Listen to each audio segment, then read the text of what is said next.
আগামী 13ই নভেম্বর ঘিরে রাজধানী ঢাকা ও আশেপাশের জেলাগুলোতে আইন শৃঙ্খলা রক্ষা এবং নিরাপত্তা নিশ্চিত করতে বর্ডার গার্ড বাংলাদেশ বিজিবি মোতায়েন করা হয়েছে। আমরা ইতিমধ্যে দেখেছি যে সকাল থেকে রাজধানীর বিভিন্ন জায়গায় মূলত বিজিবি মোতায়েন করা হয়েছে। যদি একটু জানিয়ে রাখি যে ইতিমধ্যে আমরা হাইকোর্টের সামনে এবং এই বাংলাদেশ শিশু একাডেমির সামনে কিন্তু বিজিবির যারা রয়েছেন তাদের কিন্তু অবস্থান আমরা লক্ষ্য করেছি। এছাড়া রাজধানীর বেশ কয়েকটি জায়গায় মূলত এই বিজিবি মোতায়েন করা হয়েছে।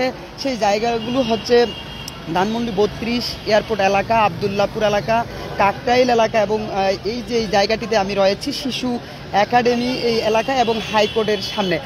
অর্থাৎ এই আগামীকালকে যে আওয়ামী লীগ যে কর্মসূচি দিয়েছেন সেই কর্মসূচিকে ঘিরে মূলত নিরাপত্তা জোরদার করার জন্য, অর্থাৎ বিশৃঙ্খলা তৈরি যেন না হয়, কোনো ধরনের নাশকতা তৈরি যেন না হয়, সেই কারণেই মূলত বিজিবি মোতায়েন করা হয়েছে। আমরা গতকালকে রাতে দেখেছি যে রাজধানীর বিভিন্ন জায়গায় মূলত ককটেল বিস্ফোরণের ঘটনাও কিন্তু ঘটেছিল এবং তার আগের দিন রাতেও আমরা দেখেছি যে বিভিন্ন জায়গায় মূলত বাসে আগুন দেওয়ার মতো ঘটনাও ঘটেছে আওয়ামী লীগের এই কর্মসূচিকে ঘিরে, যার ফলে পরিস্থিতি নিয়ন্ত্রণে আনতে মূলত এই আইন শৃঙ্খলা জোরদার করা হয়েছে। অর্থাৎ রাজধানীর বিভিন্ন জায়গায় বিজিবি মোতায়েন করা হয়েছে। আমরা এই মুহূর্তে রয়েছি রাজধানীর বাংলাদেশ শিশু একাডেমির সামনে। এই জায়গাটিতে আমরা দেখতে পাচ্ছি যে বিজিবি মোতায়েন করা হয়েছে। বিজিবি সদস্য যারা রয়েছেন তারা কিন্তু এই জায়গাটিতে রয়েছেন এবং এছাড়া হাইকোর্টের সামনে এবং ধানমন্ডি 32, কাকরাইল মোড় এবং যে যমুনার প্রবেশদ্বার রয়েছে সেই যমুনার প্রবেশদ্বারে বেশ কয়েকটি জায়গাতে মূলত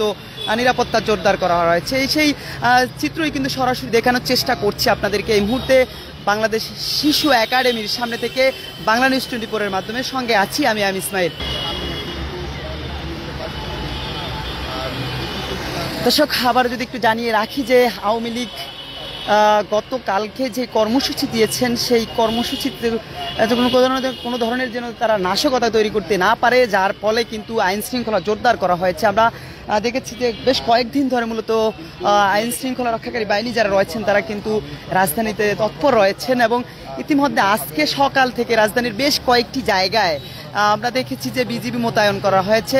হাইকোর্টের সামনে ধানমন্ডি 32 এবং কাকরাইল মোড়, যমুনার যে প্রবেশদ্বার রয়েছে সেই প্রবেশদ্বারে এবং যেই জায়গাটিতে আমি রয়েছি বাংলাদেশ শিশু একাডেমি, এই শিশু একাডেমির সামনেও কিন্তু আমরা দেখতে পাচ্ছি যে বিজিবি মোতায়েন করা হয়েছে।